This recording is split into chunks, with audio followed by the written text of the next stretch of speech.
we reach.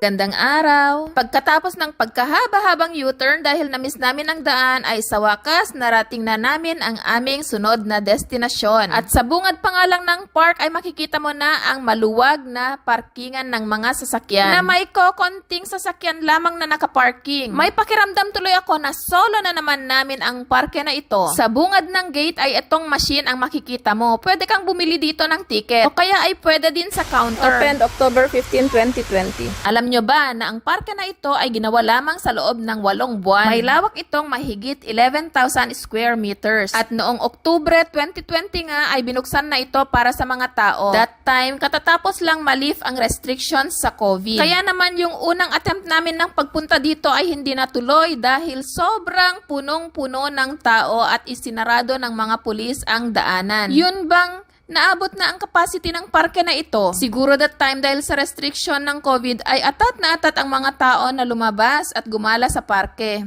Kaya napuno. Typical na sa mga parke ang maraming halaman. Pero ito talagang punong to ang nakapukaw ng aking atensyon. At dahil hindi natin alam ang pangalan ay syempre napatanong na naman tayo kay Uncle Google. At ayon sa kanya, ang tawag dito ay Golden Rain Tree. At heto na ang challenge ng parke na ito na hindi natin aatrasan.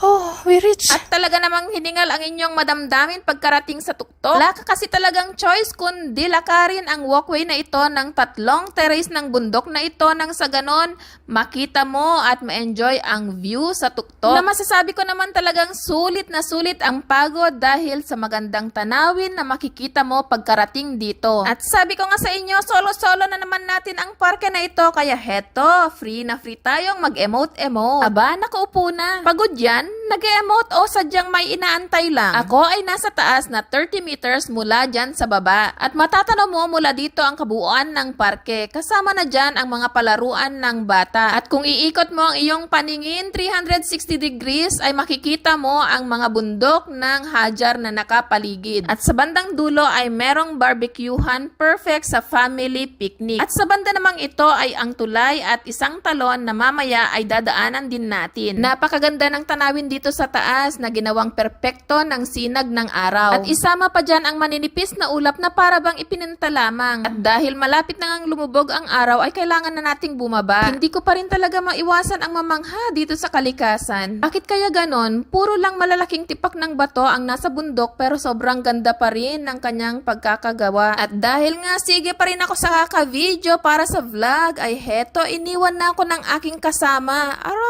Hindi na nakapag-antay oy. Dahil dumidilim na ay may pailaw na nga ang parke. Heto ang waterfalls na isa pang attraction dito sa parke. Ito ay isang artificial o man-made na talon na may taas na 25 meters. Habang papalubog na nga ang araw ay nagpaalam na kami sa She's Park. Papadilim na rin kasi ang daan at kailangan pa naming bumiyahe ng ilang oras pabalik sa Dubai. Nagpapasalamat ako sa karanasan na ito na nakita ko na naman ang kagandahan ng kalikasan. At nasagot na rin ang aking tanong kung anong meron sa She's Park at kung bakit siya dinagsa ng mga tao. Sana samahan niyo pa ako sa mga susunod kong lakbay dito sa UAE. At huwag kalimutang mag-like at mag-follow para sa mga susunod pang kalikasang ganap tulad nito.